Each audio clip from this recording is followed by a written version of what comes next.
All right. Well, welcome into the half. My name is Aaron Montgomery, and you can find me at our success group. This is Erich Campbell. Eric, how are you doing today, sir? Doing all right. It's been a little bit of a trying morning. I will say this much in taking responsibility for it. I need to prepare next time for when this kind of stuff happens. I've had some technical issues and some weather related issues that I was not prepared for. So let me just let's put it that way this morning. Well, you guys But don't always. It's not that you don't get weather, but no, probably not because it's been a little drastic, right? yeah, we went from like 50s, 60s down to 15. And for up in New Mexico where we are, it's like the houses aren't really insulated for that. We're not. I mean, yes, we get cold regularly. We are below freezing, but 12, 15 for a couple days, or but just staying under freezing that long, not always. And also, I did the magical thing that sometimes you do, where you drive your car and get it back, park it, let it snow on the car, and it all melts, and then it was frozen to ice. I had like an inch of ice all over the car that I couldn't chop off. So Ah, has there you go. connection issues, thought I'll just buzz down to the office. No, you won't. No, you won't. No, you won't buzz down to the office. Not when your No. car frozen to the ground. So yeah, no, I partially of my own making, There partially you go. not. But yes, a lot of drama around the house this morning. But hey, All that's right. Well, we're working. Connections on. Everything's going. I yeah. had a great episode of Tear the Guys. If If you you guys did, didn't see it, Nikki Adamkowitz, the Sassy Subber, was on, and she did a fantastic job. So go check her out. So it was really fantastic. Seriously, go check that out. Inspirational stuff about sublimation business and how we support each other. So cool stuff this morning. Really great yeah, episode. yeah, it was great talking to Nikki for sure. Awesome. All right. Well, we appreciate everybody tuning in. Good afternoon, Rich. Afternoon, Chuck. You Even did if get you the say dash in you're there, rich. even if you say It's all Rich. Yeah, good. yeah. Frank, good afternoon. Good afternoon, sir. Thank you for everything you do, sharing shows and keeping people in the know, my friend. Excellent. Yep. We got Rich tuning in. Hello. And great to see Christine again. Hello. Thanks for tuning in, Christine. And then Absolutely. the huge Yo. here. Yeah. Yo from Todd. Yo, man, let's go. Let's Yep. get it. Yep. And then Yeah. Yosta tuning in from Sweden. It's great to have him Fantastic. along. He's been messaging me some dad jokes too. He So has good dad jokes. he does Seriously. have good dad jokes Those for are sure. good. Yep. All right. And then my friend Doug Quinn says, Eric, don't let Aaron have a keyboard to press buttons. Problem solved. So, Hey, we had valid. some other technical issues. I was pressing buttons and StreamYard was not letting me press buttons or letting me uncheck things for a minute. So it was like banners were staying up too long, things were triggering late, and that was not Aaron's fault. I think Aaron was trying to sub in because he saw me struggling on my side. So don't blame him for today. I mean, Yeah. Yeah. some days we get into the war over who's pushing the buttons. Yeah. But today wasn't so much that as Today like he was trying to wasn't that bail day. me out. That was Yep. how it Yep. was going. All right. Christine, it's now 14 degrees here. Started out at -6 this Oh no! morning. So Like I said, you regular guys have heat it wave worse. there. Yeah. You guys have it worse. You're frozen to the ground all the time. We're just not always prepared for it because it's like we'll be cold with no precipitation, but then we had inches of snow in the metro, and that is not normal for us. Yeah. Not so. Yeah, we had kind of a rare inches of snow plus sub freezing temps for a couple days solid. That usually is not how Albuquerque works out. No, So, no.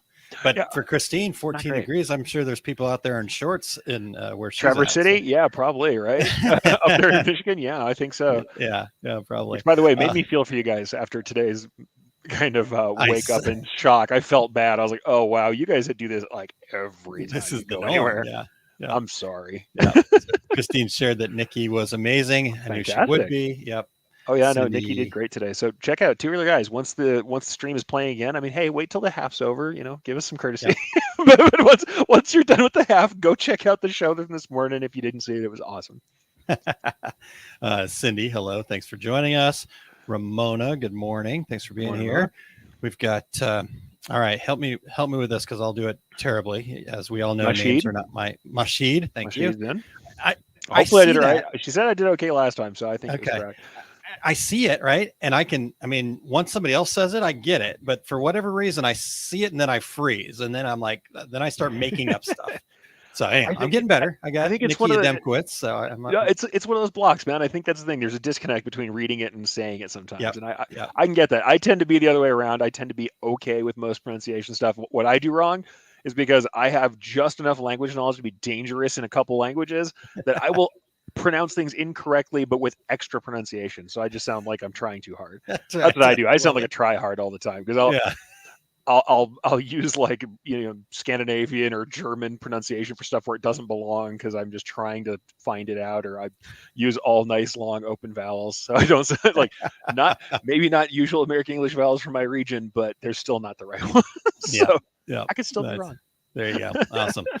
All right. So, and if you guys have questions, let's get into the questions too. So we're Please happy to jump keep in, let's interacting, talk. but we don't have to, we enjoy the weather and, other discussions, but we're here to answer any questions you have too. So just start getting those in the comments there. Good morning, Mike. And Yes. let's see. Adrian waves. Yes. Yep. Okay. Adrian's waving. Happy to have And you in. then, Yeah. now that I've talked about my name thing, now I'm just totally freaked out. So it's all good. 14 is still shorts and flip flop for sure for Todd. So yeah, 14. Illinois, it is cold enough up there for sure. And good afternoon, Christy. Thanks for tuning in. And Christine says, our high yesterday was 15 and I went out and ran errands wearing a fleece. I got yelled at by the phlebotomist who drew my blood because I wasn't dressed warmly enough. No, and that's the thing, funny enough, out here is because we don't think about it. We dress the same like all year long. There's people out in shorts right now too, freezing. So yeah, I don't know. We just don't prepare. I think that's the problem, is we're just used to it being okay. Mm-hmm. And it was not okay this morning. Yep. So Todd says Eric is speaking to us with his pinky finger in the air. Absolutely not. I will say that I come from a working class background. I like I said, I know enough to be dangerous, and I've been around, because of my education that I did get. I've been around people who have continued on with education far beyond what I did, and I know a lot of smarter people than me. So no, you won't catch me with the pinky in the air. What you will catch me doing is just trying too hard to get it right. Well, that's one of the reasons I hang out with you. I hang out with smart people, so I look smart. So there you go.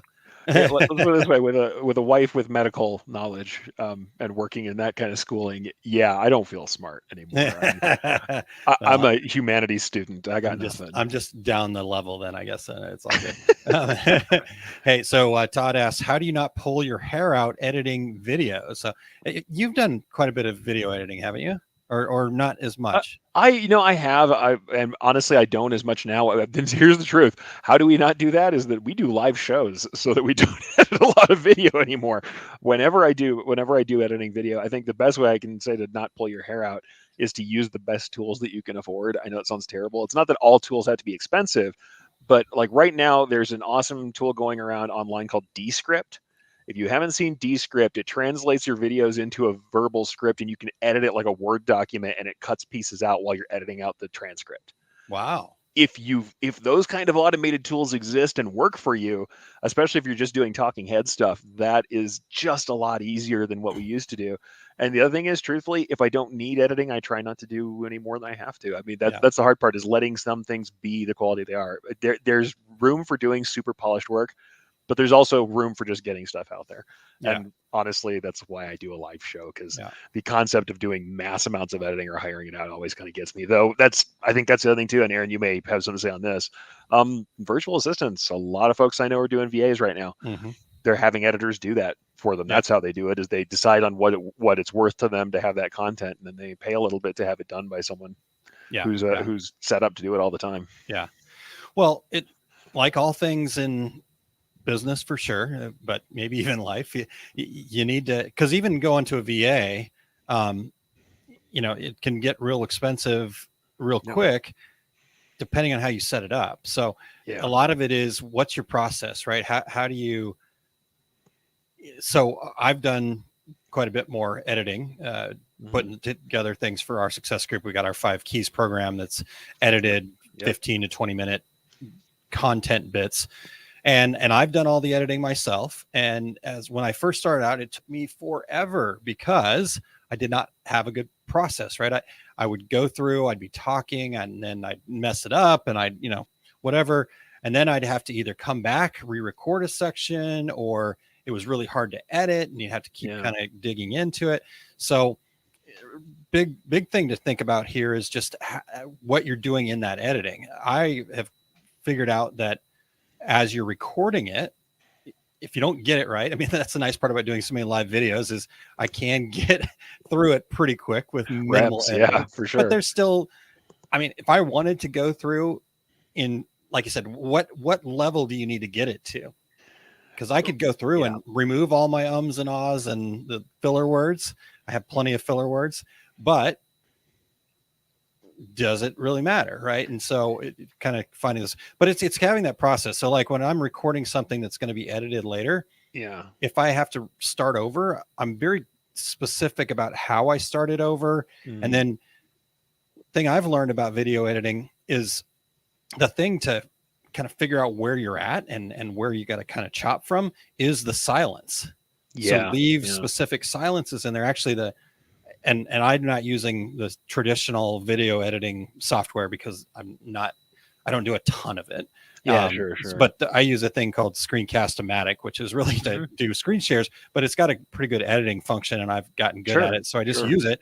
And it actually has a thing where it will like pick out your silent areas and even automatically crop it for you or something like that. But anyhow, so just have a process when it comes to editing video, because then the other part is then you can pass that along to your editor if you get a VA or somebody like a Fiverr person that's going to do that for you. And then it's okay, this timestamp, clip this, get rid of this section. That does help too. Knowing if you're what just you sending need them a big raw file and saying, hey, make this better. Do your thing. Yeah. A, it's not probably going to be what you're looking for. B, it's also going to be really expensive because there's a lot to it. But if you say, hey, I just need you to clip this, get an intro, do this, couple, handful of bullet points, they can knock it out. And if that's something that they're passionate about, they're good at it too. Oh, and honestly, do your prep work. I think that's a big deal. Do your prep work and do run throughs. Run the whole thing through and don't care that you're throwing away the first run. I mean, run the whole thing. Know that anything you run out that you're going to do live, you have to do twice at least. And it's going to be more than twice, but know that you're not going to go in on a cold read and be done. Like, you're very unlikely to do that. And even if you are, I can't tell you how many times I'm like, I've written my script out, or I've written out what I intend to say, or I've got my bullet points. And as I'm talking, I'm like, I can feel the point I'm missing and I want to add it in. Either I'll go ahead and add it in right then and there and go off script and see if I can make that work with my timing, or I'll stop and go, you know what, this actually, I can tell this needs editing. So you're going to have to do some of that prep work. And I'm not perfect at this at all, but I'll say the other thing is, if you're better with a prompter, they have options for using cell phones as prompters. They have options for using different tools. Whatever it takes for you to feel comfortable, there are different options, and things are less expensive than they ever used to be. Yeah, like this. Which one is this one? This is the little prompter. There you go. And this is something I've always wanted to do and haven't done yet. Cell phone goes on here. Yep. And that sits in front of my camera. Yep. So if a prompter works better for you, that's great. Though I would say also working from a prompter is a skill. The few times I've done it, you really do have to. It's something you have to learn to do. Yes. Keeping natural flow in your speech, working off of a prompter, is not 100% simple. I mean, I don't want to say that, but it's not. Yeah. It's not like just reading and it's fine. Trying to keep your eye line good and not sound like a robot while you're reading off of a prompter and break your lines funny. It's a little patting your head and rubbing your tummy. It's a little bit like doing multiple things at once and balancing them. But I think that honestly, most of us, for a lot of the content we need, natural speech is probably fine. A little bit of umming and awing isn't the end of the world. And what probably kills most things, and this is where I'm guilty, is having like long lead-ins, awkward pauses, and not handling that. That's where even on my lives, I will tend to go back into, especially on lives, the one thing I've figured out to do, and I have not done it to my whole catalog, but I try to do it whenever I have my time to do it, is at least cut down your intros. Cut your intros, cut your lead-ins, cut your countdowns out of your YouTube archive. Yeah, because if somebody comes back later, they don't want to wait through the song and dance of the first part of the intro as much, and you can do a lot of good just by cutting welcoming off in live intro. Viewers and all that kind of fun stuff. Yeah, now I leave the live viewer stuff in, admittedly. Well, sure, but certainly, like, there's a lot of us, we use animations, or we do a countdown, or we have a music leading up to something. Yep. Cut that chunk off of your, because even YouTube has a built-in editor. If you're streaming to YouTube and that's where your archive is, use the built-in editor and just drop a trim in there and cut that first portion off, and it just helps viewer retention a little bit. Yeah. Other than that, yeah, I mean, there are so many good tools out there. I don't think you have to have the best tool on earth. And I don't want to say that I haven't used it yet, but pardon me, I haven't used it yet, but the people I know who are using Descript really, the reason I'm saying is because so many people I know who do this stuff have been saying use Descript. So check that out and see if it works for you, because it's like the non-editing version of editing. It smooths some of the cuts out, though the audio is not perfect. And people have been using it to cut sections out, and even I believe Descript also has a way to do I was going to say about this voice replacement, where it can do digital replacement with your own voice if you read it a script, and you can replace words and stuff, which is kind of crazy. Now, that's not something everybody's going to use, but there's some interesting online tools that exist now that just didn't exist even a few years ago, or even a couple of years ago. Yeah, I never heard of that. I'm going to check it out. Check it out. Yeah. It's a service. It costs, but it's one of those things where if you're not a good editor and all you're doing is talking head stuff, where it's not going to destroy everything to, cut a section out, it seems like a cool way to do it. Yeah, definitely. Huh. And I guess, Eric, to just kind of finalize that point, though, the thing that you said, I think, is also probably the most important part, is that planning section of it. Just totally. get, like I said, you may run through it and throw out the first one. Yeah, there it is. Descript right there. Todd, put that in a link. Like I said, I haven't used it yet, so I'm not going to swear it's great, but check it out. But that planning part is so important. Getting it all nailed out. Unfortunately, to do a 15-minute video, you probably got a couple hours at least worth of recording, editing, planning, that kind of. I mean, I know people that do a lot of YouTube content, and that's all edited content. Yeah, and the people that I've talked to in that realm, the way they look at it, to put out a 5-minute video on YouTube, they've got 5 to 6 hours worth of time committed to that, from the planning to the setup to the making sure they've got all the parts and pieces, the graphics and things that go along with it, to then the editing and polishing and all that kind of stuff. So I mean, what's ridiculous for me, and I'll say, even just doing the lives now that I'm coming up on a milestone for the Take Up, the dumb thing that takes me the longest, the thumbnail. The thumbnail for my video takes forever. Now, I do too much work on the thumbnail. It's too complicated, and I get that. But my thumbnails take too long. They take too long. And invariably, that's the easy part.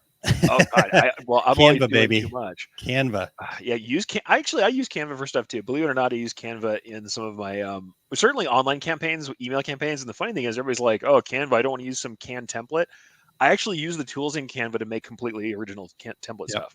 I don't use the template. I just use the Canva tools because they're fast. Yeah. And this is from someone I've got multiple vector editors. It's not like I don't have all of it. I have everything from Affinity. I've got everything from CorelDRAW.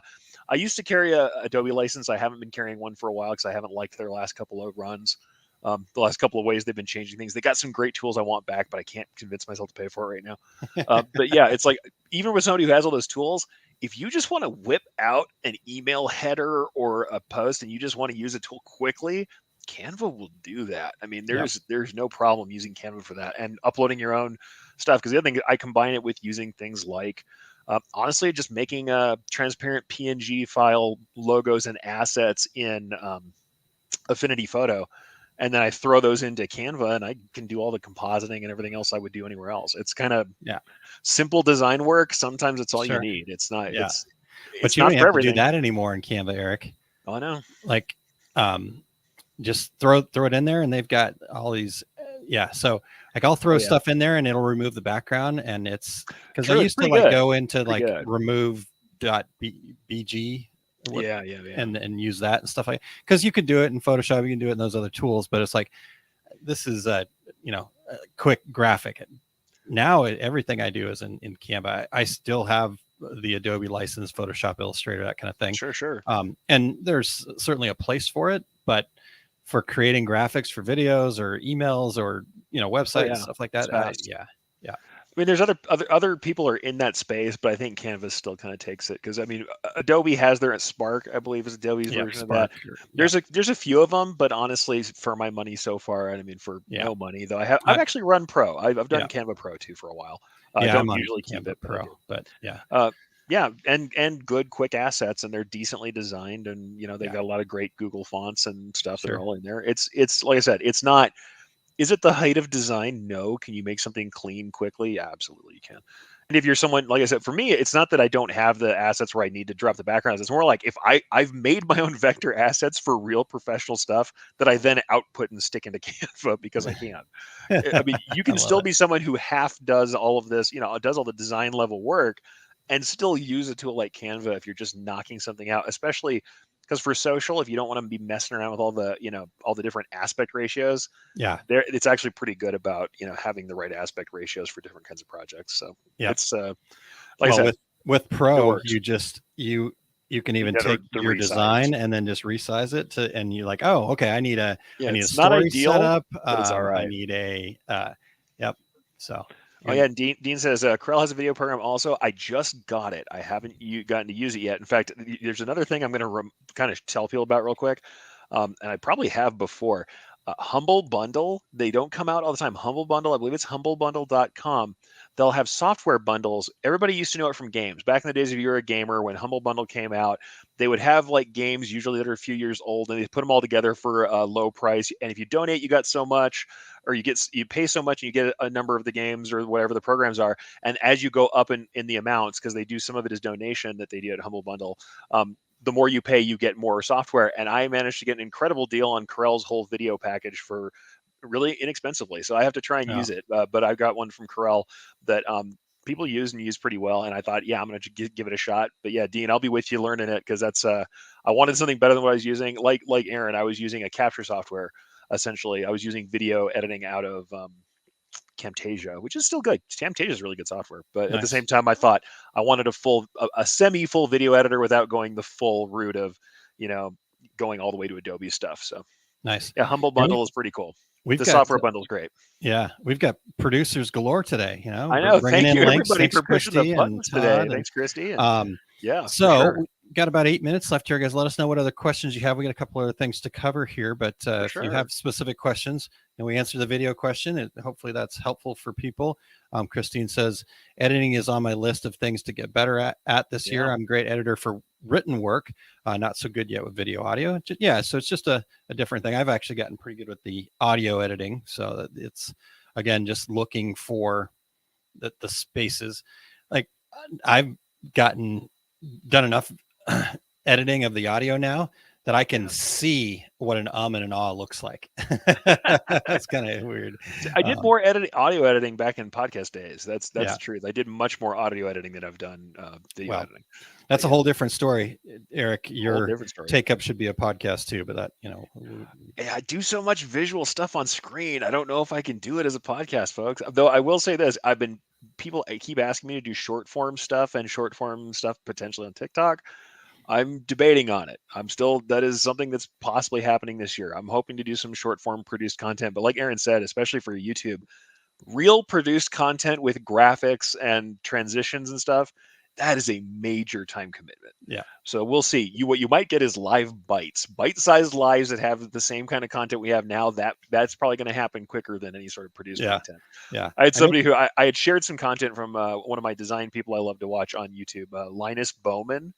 And I don't have his information right now, but Linus Bowman does some cool stuff about like popular fonts, about different designs for city logos. And there was some really cool stuff he's done around the logo and design world.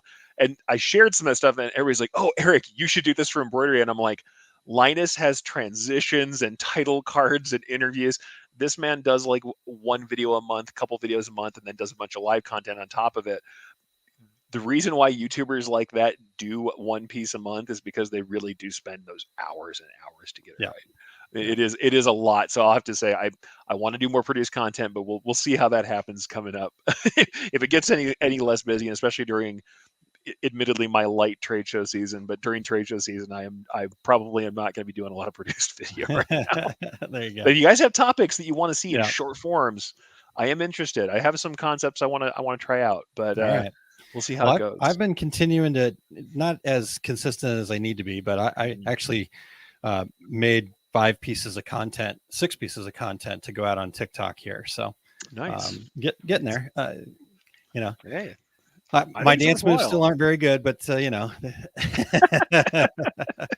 If you still think this is what I always think about.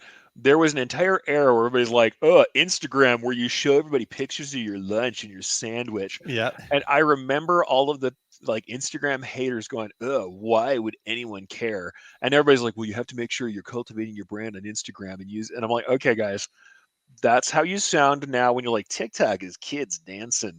I'm like, that sounds like the people who were saying Instagram is sandwiches, and the people who back there before that was like, oh, Facebook was this, and then a bunch of people made money on Facebook, and a bunch of people made money on Instagram, and believe me, there are people selling on TikTok like mad. oh yeah, I'm seeing young people running embroidery shops and brands, and they're doing incredible work out there, and we're just like we're sleeping on it while they're making money hand yep, over fist. yep, So yeah. sleep on the content as you want to. Yeah, that's been, and honestly, that's been my biggest challenge. I mean, if I was Yeah, somebody that had a decorating business, I think TikTok would be a lot easier for me. totally. I'm Yeah, not actually decorating, so what I'm sharing are just words, and it's yeah. it is a talking head scenario. So you got to figure out how to make that work. And Well, I'm trying different things and seeing what works and what doesn't work. decorators So are making products that you can literally just straight buy. I'll say that's the weird thing about being an educator is you're not making a thing you can just pick up. yeah, There's an investment of time and you're leading them to some other place with content. Whereas a lot of these folks, it's like you make a cool hat and it's people are down to buy the hat they just saw. yeah. It's really uh, and that's not a woe is me thing for us who are not doing that No, no, right no, now. no. It's I more like just you think that guys there's have such a cool opportunities. opportunity. Yeah, yeah, Oh, totally. If you have a cool thing that you want to make a sample, go on TikTok and show it and just see. yeah, I mean, why not? Or go through your original sample catalog. If you're somebody, in fact, one of the coolest stories I saw recently, I think it's worth briefly discussing about. There was a guy who is like a snowboard skate guy back in the day, or a snowboard ski guy, and he made a bunch of t-shirts way back in the day, kind of garage screen printer that he called the Lazy Butt Club, and I wish I had his information here right now.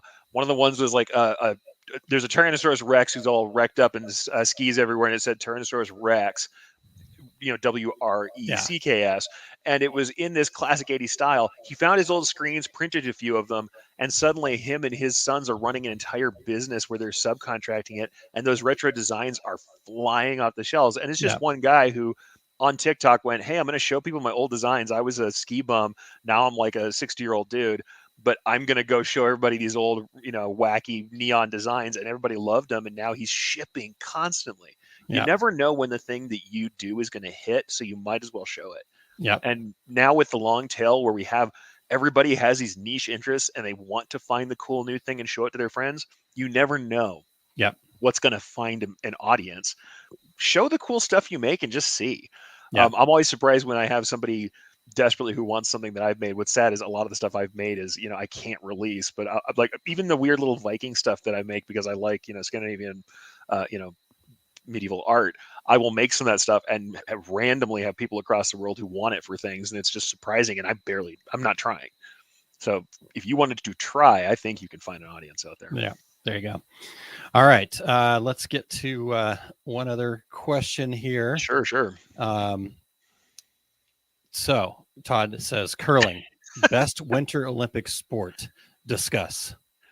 I'm gonna agree to a degree because that the anticipation with curling, that is good. There's Anticipation. payoff. It's satisfying. It's satisfying, the curling. As it gets there and it's slowing down, it hasn't stopped yet. There is a satisfying moment in curling. But hey, I'm not a big sports guy, Yeah. so I I, like curling. I honestly had no idea that the Olympics were going on. That's how bad I'll agree with this you. particular event is being put. Oh, I man. mean, cutting cable and all that stuff. So I've seen some of the things. I just happened to, I was in a hotel room, so I happened Yeah. across it. And, but I have no idea what curling is, how it even works. So my take on curling is I've never watched it more than 15 seconds of it being across my screen and going, nope, not interested. Click.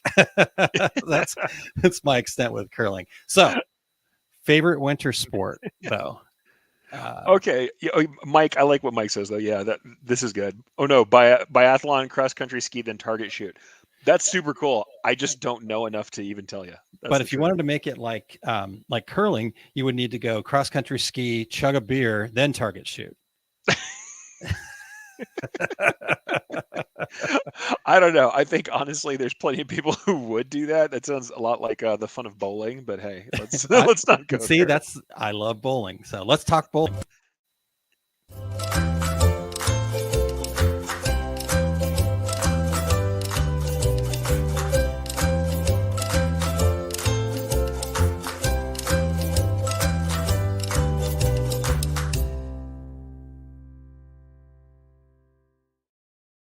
How are people going to live without your bowling hot takes? I know. Darn it. But Mike says, Aaron, that's just Friday night. So that's true. Valid, Mike. Bye, everybody. Have a good Enjoy weekend. your Friday night. Hey, tune in to the Take Up 100 episode. Yep. See you this afternoon, folks.